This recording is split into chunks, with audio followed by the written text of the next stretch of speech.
Morning అందరికీ. ఈరోజు speciality వచ్చేసి national tri flag adoption day అనమాట.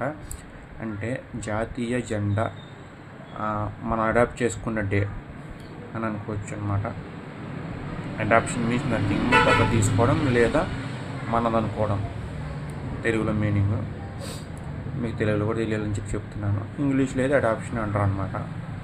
ఇప్పుడు మనం ఏమైనా అడాప్ట్ చేసుకున్నాం అంటారు అంటే ఏంటి, మనం సొంతం చేసుకున్నాం, లేదంటే మనం దాన్ని పాటిస్తున్నాం, లేదంటే మనకు అంకితం చేసుకున్నాం అని. ఇదన్నమాట మ్యాటర్.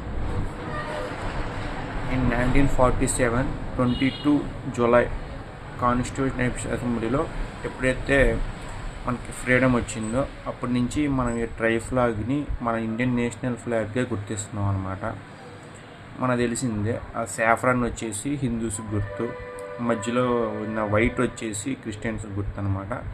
కింద ఉన్న గ్రీన్ కలర్ వచ్చేసి ముస్లిమ్స్కి గుర్తు. సో 3 కలర్స్ 3 రిలీజియన్స్కి ఈక్వల్ ఇవ్వాలని చెప్పి మన వాళ్ళు క్రియేట్ చేశారు. మధ్యలో అశోక్ చక్ర ఉంటుంది అనమాట, 24 వీల్స్ ఉండి ఉంటుంది. అశోక్ చక్ర చాలా ఫేమస్. దాన్ని చూసి మనం గుర్తుపట్టవచ్చు మన ఇండియా ఫ్లాగ్ ఇది. ఎందుకంటే మన ఫ్లాగ్లాగా ట్రై ఫ్లాగ్స్ కొన్ని ఉన్నాయి, కొన్ని కంట్రీస్ నేను చెక్ చేశాను. సో అందుట్లో అశోక్ చక్రం చూసి మనం గుర్తుపట్టవచ్చు అనమాట మన ఫ్లాగ్ ఇది అని చెప్పి. అశోకుడు తెలుసు ఎంత గ్రేట్ రూలర్ మనకి, అందుకని అశోక్ చక్ర దాంట్లో పెట్టడం జరిగిందనమాట, 24 వీల్స్ది ఇదనమాట. సో దీని ప్రకారం నేను ఒక సాంగ్ అయితే మీకు పాడాలనుకుంటున్నాను. అది మీకు నచ్చకపోవచ్చు.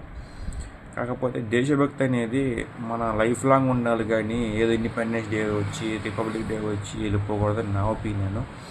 మీ ఒపీనియన్ అనుకుంటే ఖచ్చితంగా కామెంట్ చేసి చెప్పండి. దట్ సాంగ్ ఈజ్ దేశం మనది, తేజం మనది, ఎగురుతున్న జెండా మనది, ఏ కులమైన ఏ మతమైన భరత మాతకొకటే కాదు, జాతీయ రాగం ఉంది గాలిలో, ఆత్మీయ రాగం ఉంది ఈ నేలలో, ఏ కులమైన ఏ మతమైన భరత మాతకొకటే కాదు. ఇదనమాట. అందుకే నా సాంగ్ రాలే, సారీ. సో జై భారత్ మాతాకి, జై హిందుస్థాన్, జై ఇండియా అండ్ జై నేషనల్ ఫ్లాగ్. Thank you.